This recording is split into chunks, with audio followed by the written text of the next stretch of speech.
Ustaz, bolehkah kita memilih satu mazhab untuk kondisi tertentu dan memilih mazhab lain untuk kondisi lainnya? Misal untuk masalah batal tidaknya wudhu kita bermazhab Maliki, tapi untuk gerakan salatnya kita memilih Asy-Syafi'i. Masya Allah. Kalau dimaksudkan pilihan ini untuk memudahkan dalam kondisi sulit dan tidak memudah-mudahkan disebut dengan talfik, itu boleh dalam kondisi darurat tertentu. Tapi kalau untuk talfik itu mengambil kemudahan untuk menyingkat ibadah karena ingin meringankan. Misal, saya mah pokoknya bismillahnya pakai Maliki, yang nggak ada bismillahnya, langsung hamdalah. Begitu kemudian duduk di antara dua sujudnya Hambali, itu pun yang paling ringan, yang Robbik Firli. Motifnya supaya cepat sholatnya, supaya cepat. Bismillahnya nggak ada, kan? Tahiyat duduk di antara dua sujudnya Robbik Firli, kan? Karena dia cepat, gerakan-gerakannya cepat, bacaannya cepat, tujuannya hanya ingin sholatnya cepat selesai. Maka yang seperti itu disebut dengan talfiq, itu tidak diperkenankan. Tapi kalau Anda ingin maksudnya komparasi, baik yang sifatnya mengambil yang paling kuat, atau di sini ada kondisi tertentu untuk memudahkan misalnya, itu boleh, itu rukhsah. Yang pertama disebut dengan tarjih, kedua disebut dengan rukhsah. Misal tarjih itu begini, ada pendapat misalnya terkait dengan persoalan i'timad. I'timad itu ngangkat tangan menempel ke tempat sujud saat akan bangkit dari sholat pada sujud yang kedua.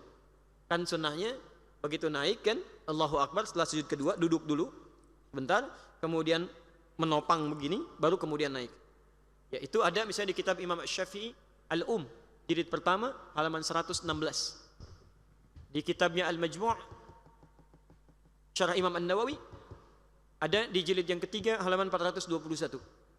Di kitab Talhis Al-Khabir ada di jilid pertama halaman 446, nomor hadis 392.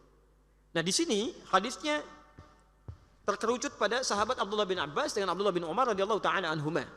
Yang jadi persoalan, di sini ada dua perbedaan pendapat ulama. Yang pertama, mayoritas ulama mengatakan, para ulama salaf dari dulu sampai ke zaman-zaman sekarang itu mempraktekkan dengan tangan terbuka begini. Tangan terbuka. Ya.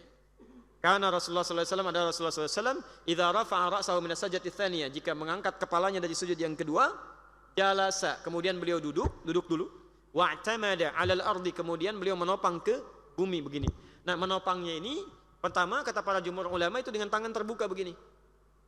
Sementara ada sebagian ulama berpendapat, sebagian kecil mengatakan itu ada hadisnya kama yadha'ul ajin, seperti tukang terigu, tukang tepung itu membuat adonan tepungnya. Ditafsirkan di situ membuat adonan tepung kan mengepal begini. Maka dia terjemahkan dengan mengepal. Begitu naik kepalanya seperti ini. Ya, pernah melihat ada yang begini dengan begini, pernah ketika bangkit ya? Nah, ini kan tafsiran keduanya. Tafsiran. Jadi kalau ingin menafsirkan secara kaidah ijtihad, baik yang pertama begini ataupun yang kedua begini, secara kaidah ijtihad dipandang benar. Silahkan. Jadi yang begini sah, yang begini sah dalam kaidah ijtihad, ya. Belum masuk ke ranah tarjih. Jadi dua-duanya manhaj. Kalau ada memilih salah satu, tidak perlu kemudian saling mengecilkan. Yang mengepal, lihat yang begini. Mungkin jarinya bermasalah, nggak bisa dikepal tuh, gitu kan? Nah, itu boleh begitu. Yang begini lihat yang mengepal, kayak mau main tinju aja, gitu. Masya Allah. Antum salah, antum sedang sholat mikirin orang yang sampingnya. Untung saya nggak bilang, sama aja batal. Ya, ini masalah di sini, biarin aja gitu kan naik, dan tidak perlu saling mengecilkan. Itu di Harmoni di Jakarta pernah terjadi kasus tuh. Itu dua orang bermasalah, cuman gara-gara mengepal dengan begini, ini nyata Pak. Satu mengatakan yang sunnah tuh begini, bukan begini, antum salah. Antum yang nggak baca harusnya begini katanya, nggak ketemu. Tapi begitulah nikmat Allah. Selalu dibuat situasi supaya situasi itu cair. Tiba-tiba qadar Allah yang begini itu tiba-tiba berubah jadi begini. Terbuka. Yang terbuka begini jadi heran, kenapa teman saya berubah? Ditanya, kenapa kamu sekarang jadi begini? Dia nggak jawab, diam aja. Rupanya dilihat-lihat selidik penuh selidik, sudah pakai cincin akik, kan dulu pakai musim akik itu. Dan cukup besar begitu begini, dia susah gitu kan. Nah, jadi dia boleh seperti ini. Nah, kadang-kadang dibuat situasi untuk bisa membaca lebih dalam lagi. Walaupun di depan mungkin tidak langsung seperti itu. Nah, dua ini kan harus memilih. Mana yang saya pilih? Pakai ilmu. Pertama ilmu tarjih namanya. Tarjih itu mengkomparasikan kedua dalil yang ada untuk mengambil pendapat yang terkuat. Ketika ditarjih kata Imam Asy-Syafi'i, termasuk Imam An-Nawawi, termasuk Ibnu Salah, ternyata yang terkuat itu adalah tangan yang begini, bukan yang begini. Tapi yang terbuka. Bahkan Imam Asy-Syafi'i mengatakan, saya tidak temukan dari amalan-amalan salaf, ulama salaf, yang Asy-Syafi'i termasuk ulama salaf, yang tangannya begini, dipahami begini, tapi begini. Tafsir mereka pertama al-ajin itu bukan tukang terigu yang terkepal, tapi gambaran kokohan ketika membuat adonan, kokoh begini. Jadi maksudnya kalaupun Anda bernopang begini mesti kuat, kokoh supaya punya tenaga naik.